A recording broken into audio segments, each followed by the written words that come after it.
Yo, yo, yo. Good morning, guys. To the people in the West Coast, good morning. For those here in the Midwest and on the East Coast, good afternoon. This is TNT JoFi, which stands for Tech News that Jerome Ortega finds interesting. I am your host, Jerome Ortega. This is, I don't need this anymore. Sorry about earlier.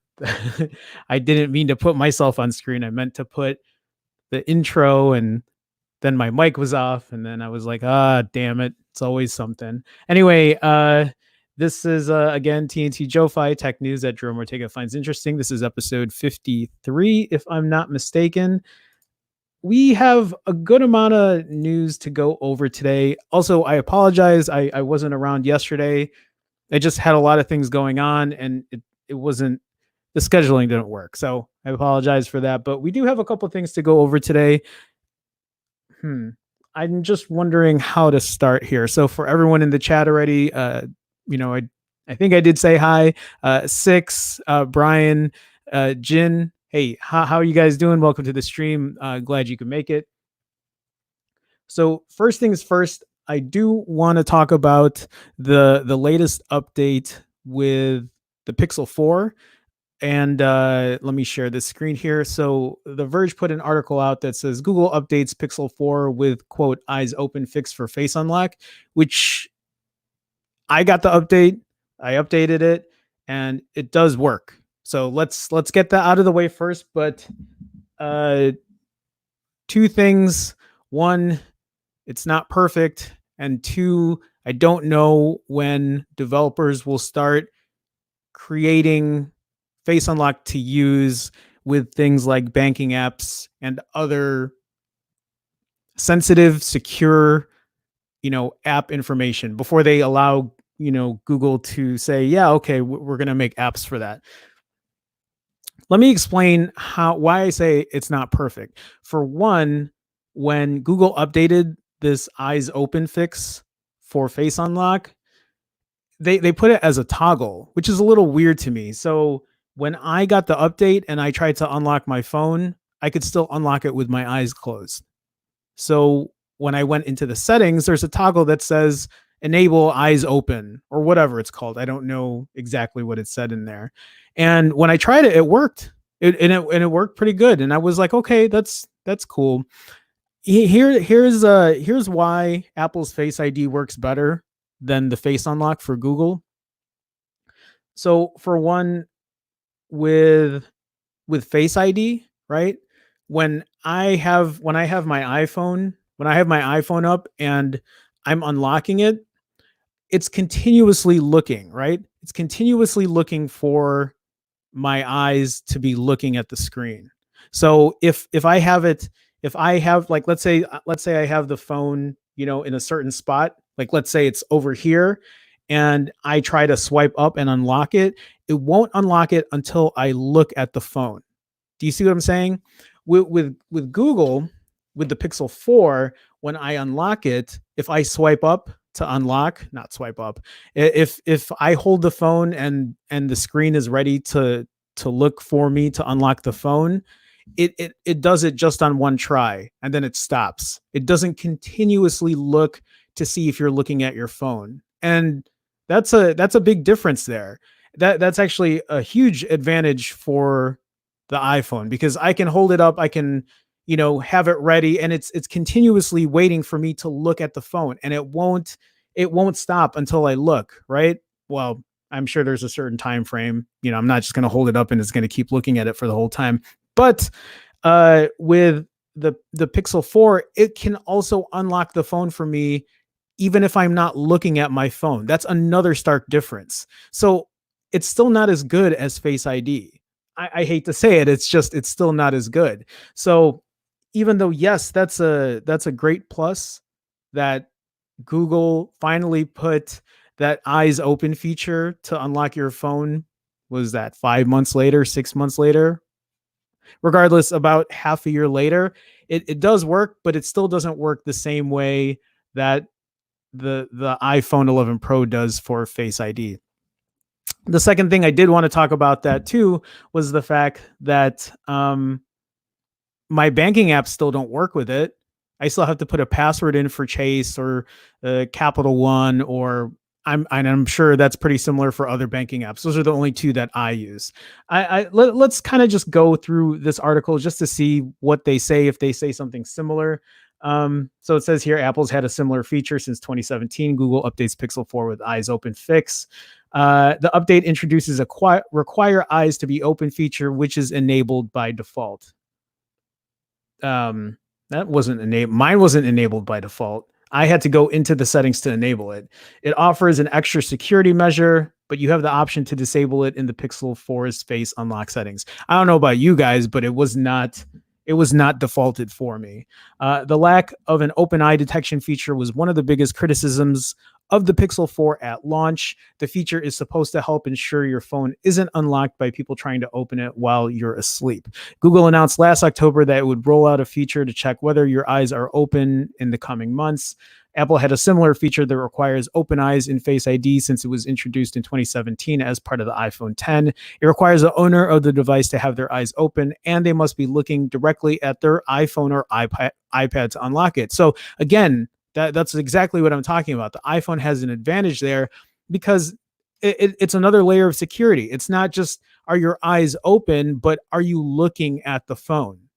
And maybe that's a little thing. Maybe that's a little thing you don't care about. Maybe you don't even care that your eyes are closed and it can unlock the phone. But I think if security is important, these are features that Apple has done right. And Google is still trying to catch up, and I don't think it's there yet because I don't know when they're going to add that part of it into it. If they are for the Pixel 4, I'm guessing they won't. But it would be nice if my Pixel 4, if I picked it up, it would continuously scan for me looking or for my eyes to be open. And if it doesn't detect it, I don't want it to just stop. I have to try it again to make it work. The difference in the iPhone is that it's continuously looking. So alongside the introduction of this key feature, This month's Pixel 4 update also corrects issues for dropped Bluetooth audio input while on a call and addresses lag when opening the keyboard for some apps. There's also this article from BBC News. Google addresses face unlock problem 5 months later. In October 2019, a BBC News test found the face unlock system allowed access to a person's device, even if they had their eyes closed. So, yeah, again, just a similar story. I just pulled two different ones up just to see if there was anything different on it.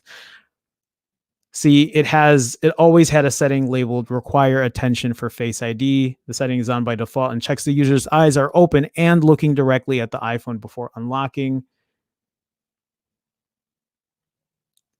Apple's Face ID system checks the user is actually looking at the iPhone. So again, a nice touch that Apple put on their Face ID, and something that Google still has to implement, right? If it's going to get there this year for the Pixel 4, I don't know. If it's something they're going to implement into the Pixel 5, I hope they do it right. I still don't think Google's Face unlock feature is perfect.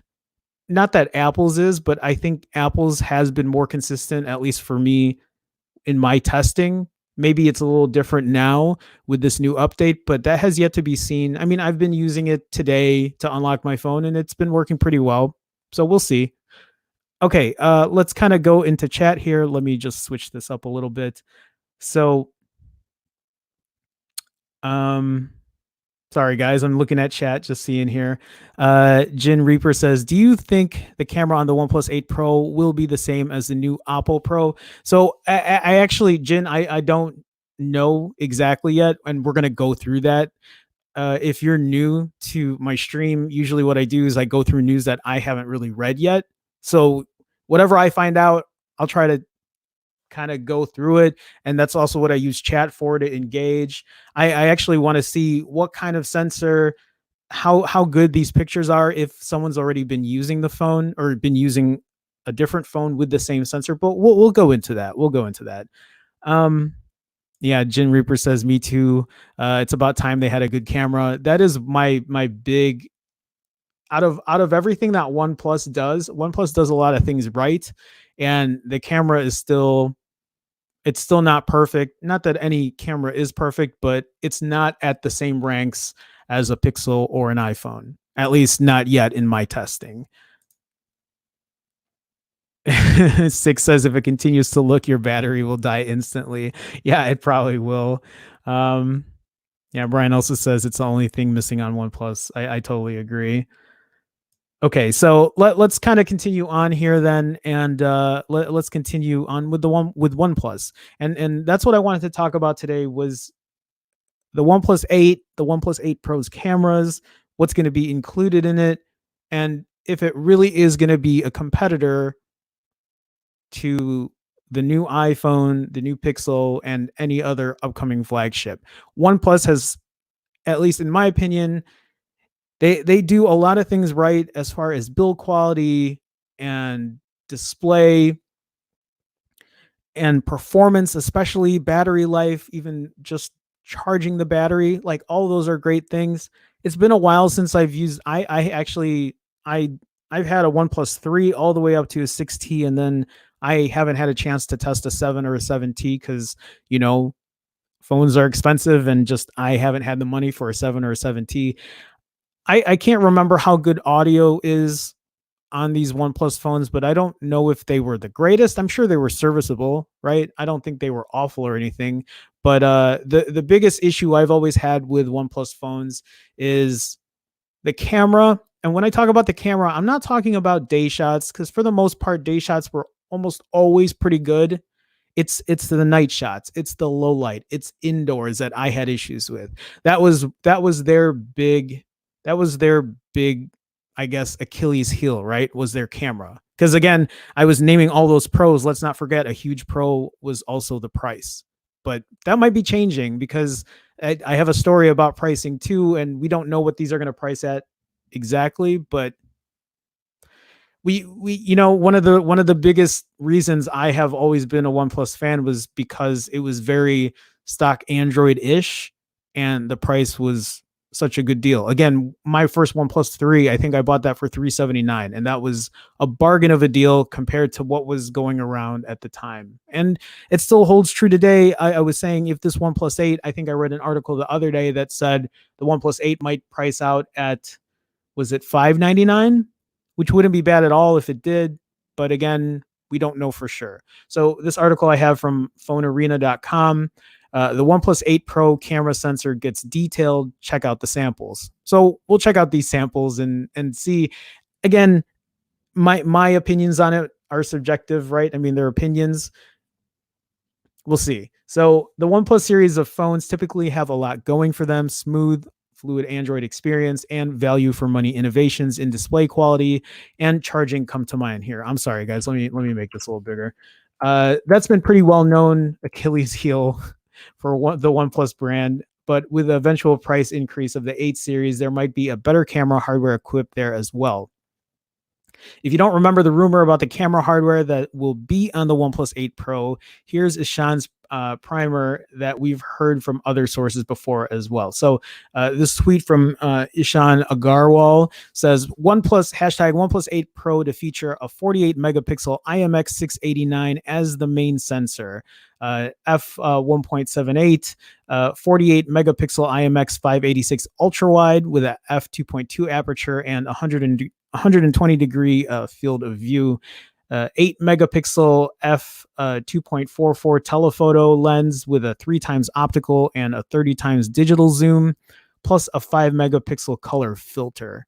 I'm not sure what that 5 megapixel color filter is. Not something that I've read about lately. A new night portrait mode, which I'd be curious how well a new night portrait mode would work. 3 HDR video, cinematic effects, and better OIS. Better OIS, can't complain about that.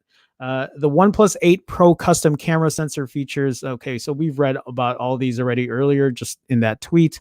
What if we told you that such a camera kit is already present in a retail device? Apple's flagship Find X2 Pro. Let me actually open this up and see if we can maybe read about what some of this is. I thought they were going to have camera samples, but maybe not. So let's continue here. And we've been taking pictures with it for the last week or so. Not only will the OnePlus 8 Pro share the 6.78-inch 1440p adaptive 120 hertz display of the Oppo that we already previewed, but it will also have 2 of its 3 main cameras. Okay, so again, it's going to have the sensors. Is it going to have the same software processing algorithm, to develop these pictures or to give us the final picture result? I don't know. So I want to see here what cameras are different from the OnePlus 8 and the OnePlus 8 Pro. So they're both a 48 megapixel main shooter, but they do have different apertures here. Okay, a lower ultra wide. Okay, so I mean, I'm curious about all the cameras, but my biggest concern is how good is this main shooter going to be? Because for me, 9 times out of 10, I'm shooting with the main shooter on my camera, on my rear camera. That's what I usually take most of my pictures with.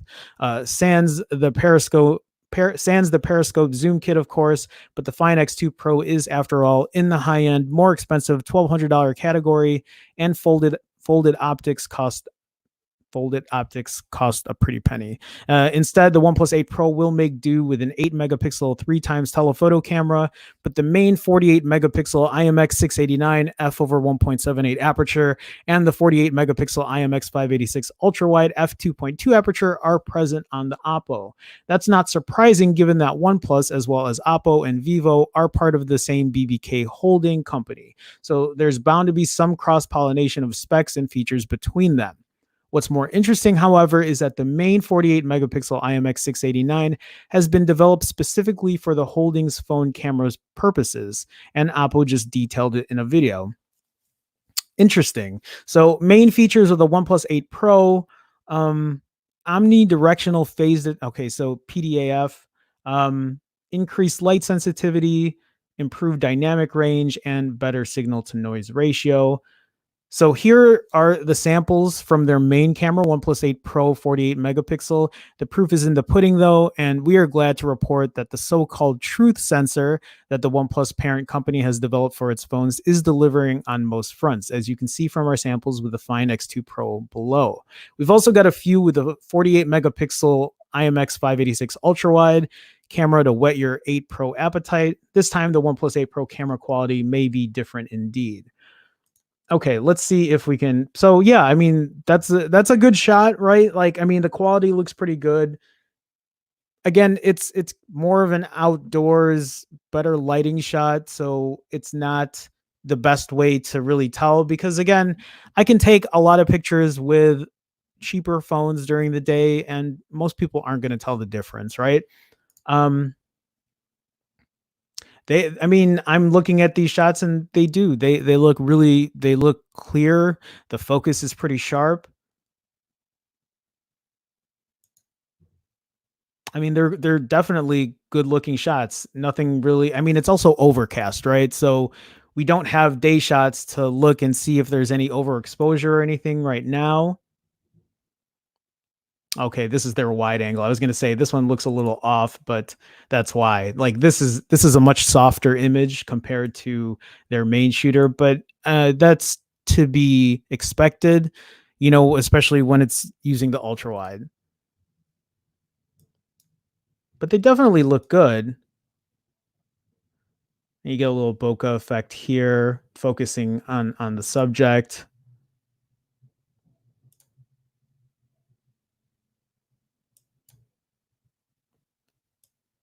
Yeah, again, you can see the softness coming in by the trees here compared to their main shot.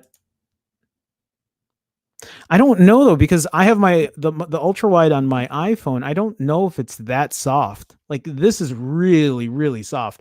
If I were to do my photo comparison videos and I zoomed in on that, that's I mean for me to tell this far away, that's really soft already. But again, if the ultra wide is going to be used every so often, then maybe it's not going to matter. And that's a good clear shot too. See, so right away, I look at this night shot and I'm already wondering how good this is because this night shot already doesn't look great to me. There's a ton of hazing, there's a ton of overexposure that's coming out from here, and I feel like my iPhone 11 Pro would handle that a lot better already.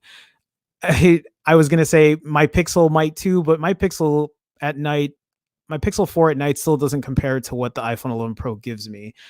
It's not a bad shot. I just don't think it's that great. I don't think it's something that again, this overexposure, washing it out over here, this is just way overdone. Again, there's a bit of overexposure. This doesn't look See, this is why I love doing photo camera comparisons because then I can take both cameras and do an actual analysis of how well phones take care of the lighting. That's a problem with the Pixel 4, especially with the camera at night, is it thinks that everybody wants the brightest shot. So it takes in a bunch of light and it kind of ends up washing out the night sky and it doesn't really like this is the main focus right here and this looks washed out to me. This is overexposed and the highlights here are too bright. It's just not a good shot. It really isn't. I I mean, this is obviously in much lower light conditions, but this is nothing to write home about at all. I mean, this is okay. This is night mode, so this is obviously a better shot. This does look a lot better. I mean, you can already tell here. Look at the lighting of the sign here compared to here. Obviously, a lot better. I'm wondering how well this night mode works again compared to my iPhone 11 Pro compared to my Pixel 4.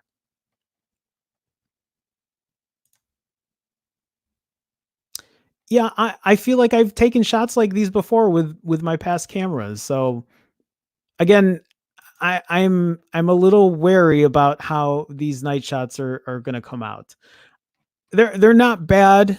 I just don't know if and we're talking about the OnePlus 8 Pro, right? We're talking about a more expensive phone, and I just don't know if it's gonna compete camera wise.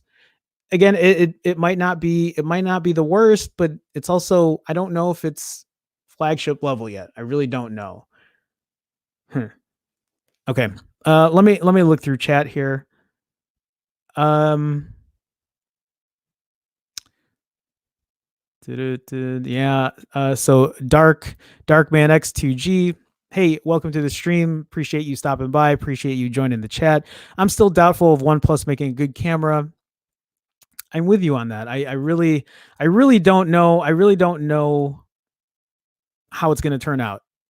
April 14th, right? So we got less than a week to go. I hope they price the OnePlus 8 Pro to be the same, or the same as the Oppo Pro. Even Xiaomi has outpriced the Mi 10 Pro, in my opinion.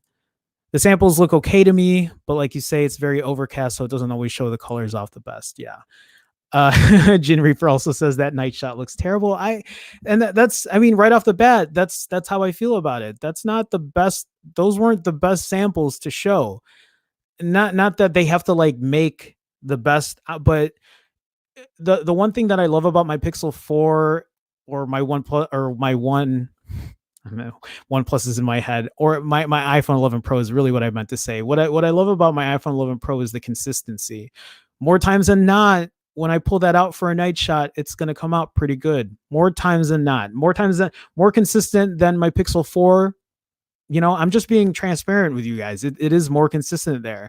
And I don't know how it's going to be. I don't know how it's going to be on the OnePlus 8. I really don't. Dark Man says every year they tout about improved cameras and dual lenses, macro lenses, but it never holds weight. I feel like a lot of companies do that. A lot of companies talk about the best ever. Look at these specs. Look at the and I always seem to buy the hype. I always seem to buy that hype. And I don't know if, oh, I'm sorry guys. I meant to turn my phone off here. Sorry. Do not disturb on. So every year, look at the Galaxy. When the S20 got released and the specs came out, and I looked at the sensor size, I was like, damn, that is a huge sensor. But then I started looking at the pictures, and I looked at a couple, camera reviews. I don't have an S20, guys, because again, money is not on my side. I can't buy every phone that's out there. And I wasn't blown away. It wasn't worth my $1,000. It certainly wasn't worth $1,400 for the Ultra, especially with all the autofocus issues it's been having. So again, it's a lot of marketing hype. It's a lot of hype. It's a lot of hype. It's a lot of hype. And then you spend the money and then you get disappointed, because I think for a lot of people who buy phones every year, I think in their head, they might not want to say to themselves, but it might be more of a case of, I should have just waited, or I should have just kept the phone I had. Yeah, Brian says the same thing. Yeah, those night shots are awful. Yeah, again, the day shots look decent. Another big help for this is going to be Gcam, because the Gcam community makes some great updates for modifying the camera or modifying the processing algorithm to make these photos look good. I just wish that OnePlus would get it right, so that we don't need to always. What's also crazy to me is the fact that, well, I guess they have to do their processing different.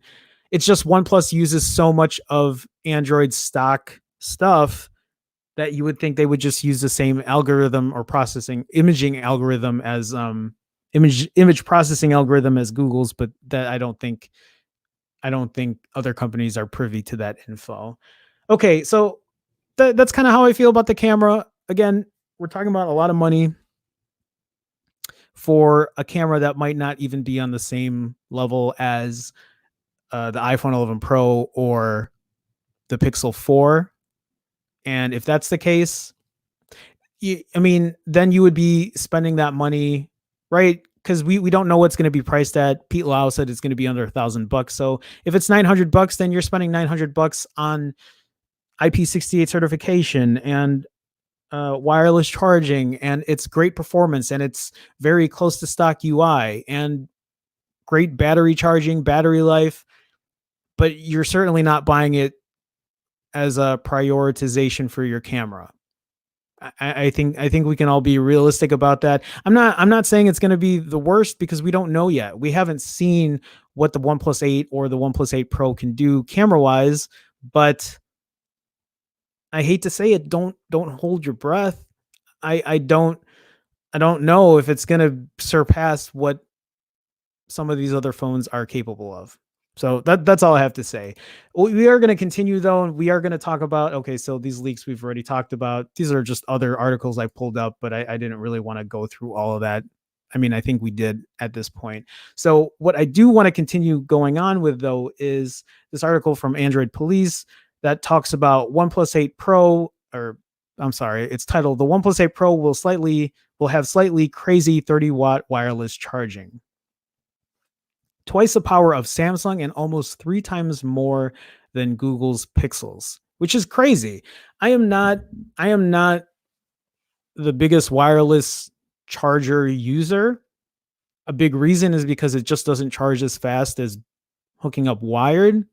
And I don't have it's not the biggest inconvenience to plug my phone up, but to know that something can start to compete charging wise wirelessly, it's not bad at all. Not that OnePlus has been the first. I know there are other companies that have been releasing fast wireless charging, but a bigger company like OnePlus to see them do that is nice. So leaks have already indicated that the OnePlus 8 Pro will support wireless charging, though the smaller 8 probably won't. And today the company has revealed some of the specs behind its wireless charging solution. The new Warp Charge 30 wireless spits 30 watts. That's the same power as OnePlus's wired Warp Charge. If it works as advertised and doesn't get too toasty, that means similar charging speeds whether you prefer a cable or a stand. Crazy. OnePlus claims that Warp Charge 30 wireless will charge an unspecified phone, obviously the OnePlus 8 Pro, given the leaks, from 1% to 50% in just half an hour, which is great, great battery charging for a wireless solution. Similar to the day's power in half an hour claim that the wired Warp Charge managed for previous OnePlus phones. It also claims to be 97% efficient, losing very little of that power to heat. So your phone should be getting almost all of that 30 watts to its charging coils, with real-time communication happening between the phone and charger to better tune that power. 30 watts is still a lot to transmit without a wired connection. For comparison, Samsung only pulls up to 15 watts wirelessly in its latest Galaxy S20 series phones, and Google's most recent Pixels only pull around 11 watts. My Pixel 4 takes forever to charge. It takes forever to charge wired. I can only imagine how slow it is wirelessly. I used to do that because when I had a Pixel 3, Google gave me a Pixel 3 for free, and they gave me the wireless charging stand, which I used here and there, but it was just too slow. According to OnePlus CEO Pete Lau, who had an interview with The Verge last week, a quiet 30 decibel fan handles what little heat is generated, which is pretty cool that they give it a little a cooling addition to it. And there's a night mode that further restricts power to prevent it from turning on if the noise bothers you. According to Lau, OnePlus's solution runs at 20 volts, 1.5 amps. That's a pretty high voltage and a big part of how Warp Charge 30 wireless works. A series of charge pumps drop that voltage down and crank the amperage once it hits the phone, converting all that power into the sort of numbers we're used to seeing from wired warp charging, 5 volt, 6 amps, before being ultimately piped to the battery. The charging technology is based on technology from OnePlus's sister parent partner company Oppo, though it claims to have made some tweaks to the basic recipe. As you'd likely expect, Warp Charge 30 wireless is based on a proprietary solution, though the company is open to licensing it out. Again, a proprietary solution just like the wired solutions for OnePlus. The one thing that bothers me the most about I love that I'm able to charge my OnePlus super fast, but I always, if I want to do that, I have to have that red cable and I have to have that charging brick. It's not the end of the world, but if I carry multiple phones on me, I can't carry one charge. I mean, I could. It's just going to take the OnePlus a lot longer to charge instead of bringing the proprietary cable and brick. So it's also compatible with legacy Qi charging, confirmed by The Verge. The phone is implied to support 5 watts and 10 watts, but it isn't clear if that EPP support extends to the charger as well. If it does, that might mean some fast wireless charging support for Google's Pixel 4. These are some lofty claims and big numbers that OnePlus is tossing around, but we don't have too long to wait to hear more. OnePlus's upcoming 8 series launch event is set for April 14th, and we'll surely hear and see more about this and the company's new phones then. Is the OnePlus 8 not going to have wireless charging? They're going to omit that from their phones. I mean, I'm just asking. It's not a deal breaker for me, especially if it comes in at a $600 price point. It's not bad at all. But yeah, I'm guessing it's only going to be the OnePlus 8 Pro. So the OnePlus 8 Pro will have wireless charging and IP68 water or dust and water certification, but the OnePlus 8 will not. I'm curious to see how long it would actually take a OnePlus 8 Pro to charge from a completely dead battery to 100%, and see how much of a time difference it takes from that to a wired solution. If it's less than 20 minutes or so, that's really good. I mean, it's pretty impressive. Again, my concern is when something charges that quickly wirelessly, how quickly does it drain that battery? The life of the battery is what I mean. How long before that battery starts to take its toll because of the way it uses wireless charging? I'm pretty sure that's a thing. I just, for people who want to have longevity of their phones and they want to use it for more than 2 years, I think battery life is really important, especially because we can't remove our batteries anymore because companies decided that they could make more money by sealing it up and making sure that we don't have the opportunity to change it ourselves, that so that we keep our phones longer. Because you know how these companies do, they want us to buy their next phone year over year or every 2 years, I think, at the most. I think that's all I really have to say about that. I don't think there's much else to talk about as far as wireless charging. I do look forward to seeing how well it works, or what kind of hardware they put with it, and seeing what kind of features they put with wireless charging as well. Okay. Chat. Sorry, I'm looking at chat, guys. Andre says the shots you show are from Oppo. The software is much better on OnePlus. Yeah, I would love to see that. I know they were from Oppo. I did say that when I showcased the article. I know they weren't from OnePlus. I'm hoping it's better than I'm hoping the software processing, image processing is better on OnePlus. Again, a lot of that has yet to be seen. I went through it just to show what might be capable of that sensor. Again, I'm not trying to shoot it down. I'm just saying don't hold your breath because we just don't know. We just don't know for sure. By the way, Andre, I don't know if I said it. Welcome to the chat. Welcome to the stream. Appreciate you coming by. Mint Arcade says, I hope it's worth its money for the camera.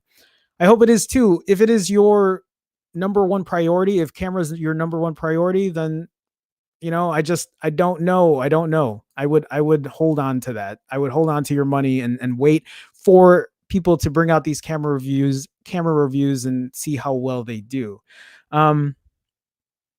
So Brian says Pixel has been using the same. Let me switch this up a little bit here. Okay. Brian says Pixel has been using the same 18-watt charger for a while. They better increase the speed on that. Yeah, I would love to see Pixel do a better job, but I think Google does that slower kind of deal. Even the thing with my Pixel is when I get to like 97, 96, whatever percent, when I'm almost topping out, then it just takes forever. And I understand that. They're not trying to really overload the battery or degrade it. And I think that's their way of kind of saving it there. Six says I enabled fast wireless and fast cable charging on my Note to save the battery health, and it still charges fast enough for me, which is great. And actually, that's a that's a great plus from Samsung to offer that option to kind of turn that on or turn that off. Kyle, hey Kyle, welcome welcome to the stream, man. Appreciate you stopping by. Kyle says Xiaomi has had this tech for several months now. OnePlus has extra tech to help keep the device cool. Not so sure about the fan, as I hear it can be loud. That's interesting to know. Yeah, I know a lot of these companies are kind of, they have their hands in other companies, or they're all part of the same brokerage or whatever they want to call it. So it's nice to see though that these companies are putting like some really good stuff out, some good tech stuff out at a much more affordable price than some of the big players. And I like that kind of stuff because I think that competition is really important.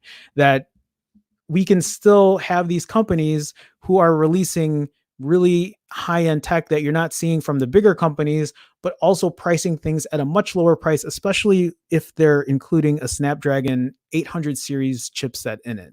So again, thanks for stopping by, Kyle. I appreciate you participating in the chat, being engaged here.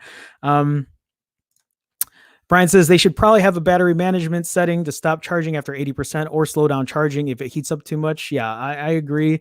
Mint Arcade says changing battery with my cheap Apple phone is pretty affordable. That's good. Given I took the phone to an Apple service center. Huh, interesting. Okay, so yeah, that's really all I have about the OnePlus 8 as far as its cameras and its wireless charging. We've already gone through the specs time and time again, so I'm not really going to go through all of that. I do really want to take a quick second here, and again, thank you guys for joining the stream. If you guys haven't already, please, if you can, like this video. It does help in the whole algorithm thing. I don't really know how much it helps, but your support is very helpful for me. I do this stuff as my full-time gig, right? Like I do a lot of freelance work, and tech is very important to me. I love it. I love talking about it. And, even just liking and joining the chat and supporting that way is great. So if you can, please feel free. If you're not a subscriber, check this out. I stream daily at 12 p.m., or at least I try to stream daily. It's something that I like to do because I love talking tech, and it's great talking about news and keeping up to date and engaging with the community. So if you haven't, feel free. Okay, so let's move on here. My next article. Oh, I guess we're not done with OnePlus stuff. So I saw this article from Android Central. And obviously, these prices aren't going to be the same in the U.S. If you guys don't know, I'm based in the United States. I live in Chicago.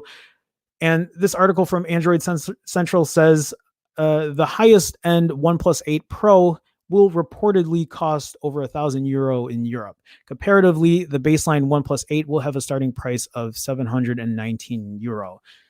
I don't know what the conversion is here, but I know it's a little lower. I mean, it's higher in the US. So if the OnePlus 8 Pro is €1,000 in Europe, that should be well over, I think, $1,100 in the US, and €719 for a OnePlus 8 would be, I'm guessing, 800, somewhere around there. But again, it's not going to be the same price. The US, Pete Lau has already said that the OnePlus 8 Pro will be under $1,000 in the US at least. So pricing for the OnePlus 8 series was spotted by WinFuture via a European retailer's website. The OnePlus 8 Pro with 12 gigs of RAM and 256 gigs of storage is slated to cost €1,019. That's crazy. I'm not saying the price. The price is very expensive, but to think 12 gigs of RAM and 256 gigs of storage. If I had a phone that high in specs, I'm looking to keep that phone for a while. At the opposite end, the base OnePlus 8 will start at $719. On April 14, OnePlus is set to fully unveil its upcoming OnePlus 8 series of smartphones. There's a lot of hype and excitement surrounding the new handsets. And thanks to a report from WinFuture, we now have one of the last remaining puzzle pieces. Details on pricing. European retailer Alza published product pages for the OnePlus 8 devices ahead of schedule, and while they've since been deleted, WinFuture managed to grab all of the info before it vanished. The most affordable configuration this year is the OnePlus 8 with 8 gigs of RAM and 128 gigs of storage. For that phone, you'll pay $719, a noticeable step up from the OnePlus 7T's $599 price in Europe. That is a pretty big step up. That's also, again, a big concern of mine is every year they keep going up in price, and I just want them to keep an affordable phone. But maybe that's why they're talking about that OnePlus Z, their mid range now, or their budget lineup. I still don't agree with this whole let's make three different models. I wish they would just make one solid model, put a reasonable price on it.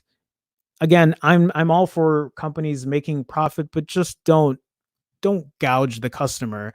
But at this point, I feel like you're pretty much pushing people to buy the cheaper versions and then have a very high end premium end for people who have deep pockets, which I guess I don't like that pricing model, but that's what we're seeing from every company now.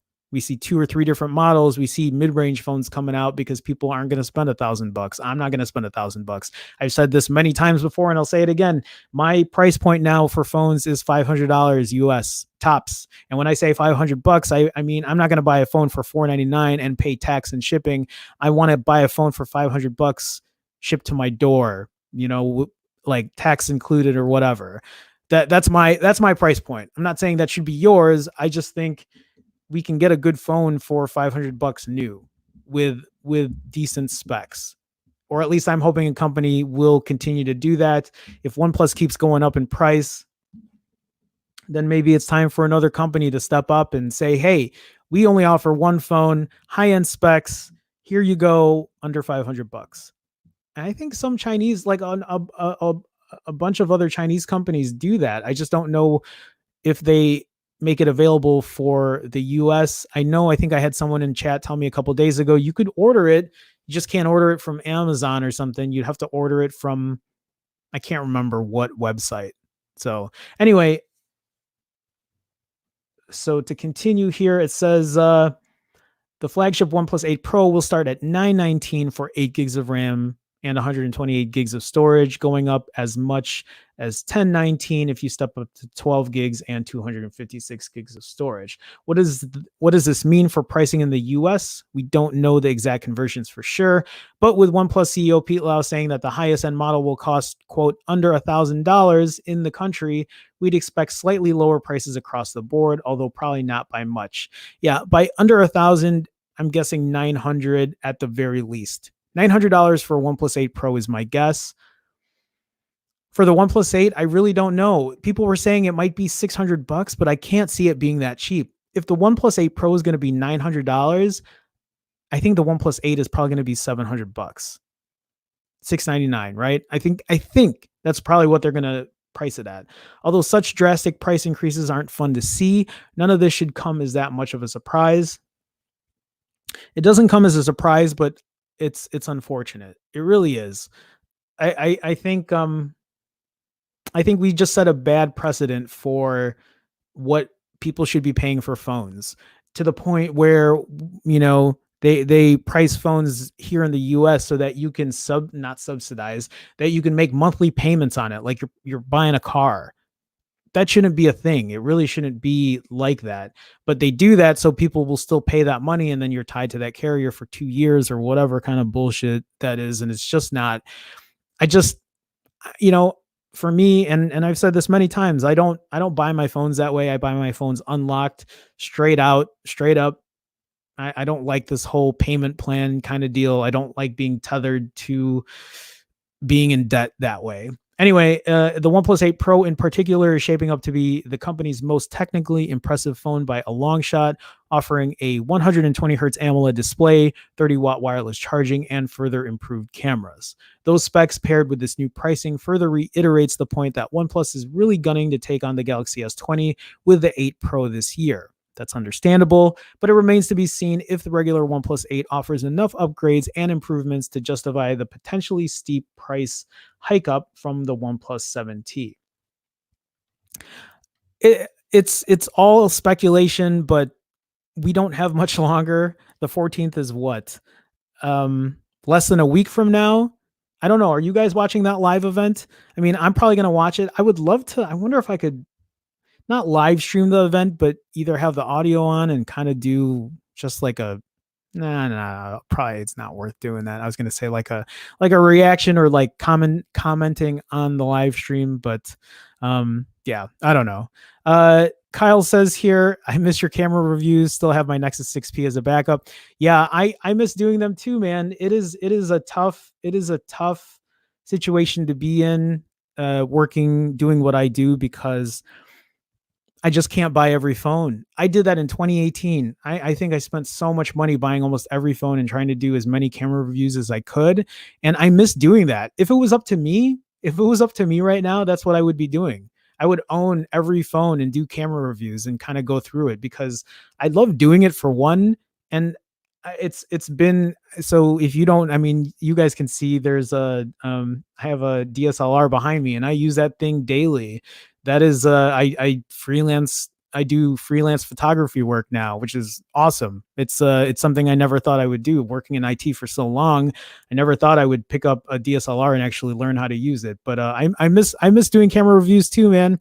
I still have my Nexus 6P too, and I actually plan on making a video for that. I will make further or future camera comparisons. It's just phones aren't. I can't spend the money, especially for a phone I know I'm not going to keep for a while. Okay, so let's see here. You guys are just talking. I'm glad you guys are engaging in the chat. I appreciate you guys talking with each other and kind of talking about what's going on. Roland Kane, so true. Oh, I'm guessing you were replying to the chat here. But Roland, hey, welcome to the chat. That's all I wanted to say. Appreciate you stopping by. Appreciate you being part of the stream. So Mint Arcade says here, as God as iPhone is the storage option, exporting photos is a pain without iCloud. Yeah, I love my iPhone 11 Pro. As good as the iPhone is the storage option. Yeah. As much as I love my iPhone 11 Pro, which is weird because I've been an Apple person for so long. This was the first 2019 was the first year that the iPhone for me was better than any Android I've owned. And that's a weird thing for me to say because I've been an Android guy for a long time, and it hasn't. I don't take anything away from my my other Android phones, but iPhone Apple that year did it right. They really did. They got a lot of things right. The battery, the camera, performance. Those are three of my main things. The two things I hated the most about it: the price, right? Still overpriced. I feel like every phone's overpriced. I feel like these companies can still make money and not charge us up the ass for it. But Mint Arcade is also right. Another big hiccup there is 64 gigs of storage. I mean, I paid $1,000 and you're giving me 64 gigs of storage. Like that's not. Give me 128 at least. I'll take 128. I think when I first got the phone, I wasn't as big. It wasn't as big of an issue for me until I started running out of space. I use video a lot more than I thought I would. So, okay, guys, let's kind of go on here. I don't have that many articles left, but we're kind of rounding out the hour here too. So this next article that I do have is from The Verge. That speaking of Apple, the Apple Watch Series 5 is cheaper than ever today at Amazon and Best Buy. If you guys don't know, I have an Apple Watch. I use a Series 3. I got it about a month ago, maybe 2 months ago, and I really like it. I really like how well it works. I think it's really intuitive. If you guys don't know, I host every Sunday. I host a live stream with Mike, who is another tech YouTuber, Simply Your Device, and he has been using a Samsung smartwatch. And he showed me his. I just think it doesn't look as good as what an Apple Watch does as far as face watches. I was making fun of him because he showed me the one face watch he has, and it looks like a kid's watch. It really does. It just does not look. Anyway, I do like my Series 3, and I got that at such a great deal for $200 at the time, and it works perfectly with my 11 Pro. But I want to see here what this price is because I haven't read this article yet. If an Apple Watch Series 5 has been on your tech wish list, Amazon and Best Buy are offering the best deals yet on both the 40 millimeter and 44 millimeter sizes of Apple's latest smartwatch. So the one I have here is this is the 40 42 millimeter one.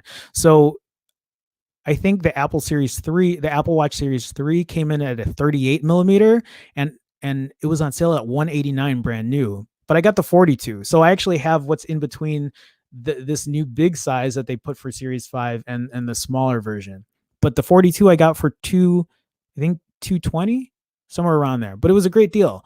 Mind you, these are technically the lowest prices we've seen, but it's only a hair more affordable than the stellar Black Friday deals we saw a few months ago. For a bit of background, the Series 5 is Apple's first smartwatch that has an always on display. So that's the only big thing I think that's missing from my Apple Series 3 watch is the always on display. Would I love to have one? Sure, but it's not a deal breaker. It has a similar look to the Series 4, but you'll no longer need to move your arm toward your face to see the time, which is something I do though. So sometimes when I want to look at my watch, I kind of have to like make sure I'm twisting my wrist and whatever. And yeah, that's kind of an inconvenience, but I'll take it for the price cut I got on it. What's even better about the feature is that it isn't much of a drag on battery life. The GPS only version of the 40 millimeter Series 5 watch is $349 at Amazon and Best Buy. I guess that's an okay deal. It's not something I'd recommend. I would tell someone if they can find a Series 3 to still go for it. It's not a world-changing experience, I think, for the watch from Apple. I think they're minor updates, and you're paying a much higher price. So if you can find a cheaper deal and you're an Apple person or you're looking for an Apple Watch, I would check out an older version. Okay, so let's move on here. That's really all I had. There's not much to say about that. Just it was a deal, and I wanted to see how much it cost. So this article from Android Central says the Honor 30 Pro shown off in official renders ahead of April 15 launch. The phone is expected to be similar to the Huawei P40 Pro in a few areas. So what you need to know, official press renders of the upcoming Honor 30 Pro that is not correct, were shared on Weibo by the company's president, Zhao Ming, today. The renders confirm the presence of a quad lens camera system on the back, featuring a 50 megapixel Sony IMX700 primary sensor. God, I hate that we're going through this weird 50 megapixel, 108 megapixel, and you're still not giving me the camera shots I want to see. All this megapixel, high megapixel race is it's a bunch of bullshit. And show us the real, but you know what? I mean, I guess that sells for them, right? Because for them, it's a marketing thing, and the pictures are good enough. And, my 12 megapixel cameras on my phones work great. My DSLR that has a 20 megapixel on it is wonderful. I'm in that weird minority where I still film a lot of my stuff in 1080p, and I think it still looks really good, especially when you're just putting it to YouTube. I mean, I'm not filming weddings, right? Most of us are watching stuff on YouTube on other social media platforms where we're not watching on a 72-inch TV. I mean, I guess if I was doing something that professional, then yeah, sure. But I'm not there. Plus, and I know a lot of people talk about 60 frames per second, and they get bent out of shape when it doesn't offer 60 frames per second. And I can understand, right? You're not giving us the option. I totally get that. But I still shoot in 24 frames per second. I still shoot in the lower frames per second because I think it looks better. Anyway, Honor is set to unveil its next flagship smartphone, the Honor 30, at an event in China on April 15. Ahead of the phone's formal debut next week, Honor President Zhao Ming today shared a few official renders of the upcoming phone on Weibo, showing off the phone's impressive quad lens camera system. So I look at this and it just reminds me of the Galaxy S20 or the S20 Ultra. While the renders don't reveal the device's front, let me see these other pictures here. God, why is it's just so much shit in these pictures? Whoever, I guess they're trying to hide it a little still.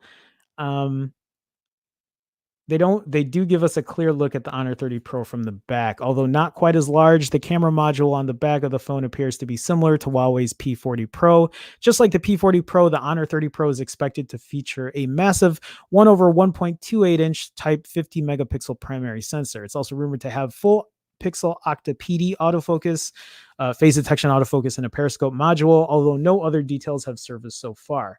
Rumors suggest the phone will come with a 6.57-inch FHD plus AMOLED display and pack a 3,900 milliamp hour battery. I've said this before, but this is weird for me now to see a 3,900 milliamp hour battery on a screen that's going to be 6.5 inches. I feel like you're going to need a bigger battery at that point. I'm used to seeing 4,500 milliamp hours. Under the hood, the phone is likely to feature the same Kirin 995G chipset as the Huawei P40 Pro, paired with at least 8 gigs of RAM and 256 gigs of storage. Again, I've never used a Kirin, but apparently this is a high-end one. So a Kirin 990, 8 gigs of RAM, 256 gigs of storage. I would like to see a bigger battery in there, but that's me. I don't really know how well those work. I've never owned. No, actually, I owned an old Honor before. I'm trying to remember which Honor it was. Something X. It's been a while, guys, so bear with me. Okay. Let's see. Mo, greetings from Belgium, Jerome. Hello, all hope y'all are safe. Yeah, as safe as we can be. With everything happening here in the US, having we're over 400,000 cases now, coronavirus. It's getting crazy out there, but safe. Me and my family are safe, which is important. I just try to keep my distance away. But Mo, thank you for joining the stream. Appreciate you coming by. Hope you're doing well over there in Belgium as well. Always happy to see people internationally come and stop by and say hi. Again, it does mean a lot to me, and do appreciate your support. Kyle said I was going to be mad if OnePlus went with a 64 megapixel camera, but instead they're doing two 48 megapixel cameras. So excited to see how that turns out. Me too, man. I look forward to seeing camera reviews come out. Again, I wish I was doing the camera reviews because you might not know this, Kyle, but I don't watch a lot of tech YouTubers. It's not my thing. One of the big reasons I don't watch a lot of them is because I feel like if I watched a lot, I would start to form a bias.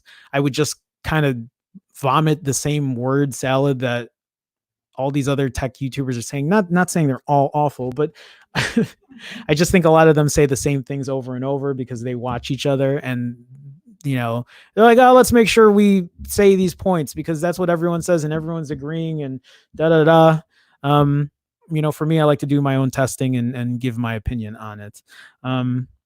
Okay, so let's see here. 6 says, is 267 gonna be a special guest? I would love for him to be a special guest. You gonna make that happen, 6? You gonna talk to him and get him on my show?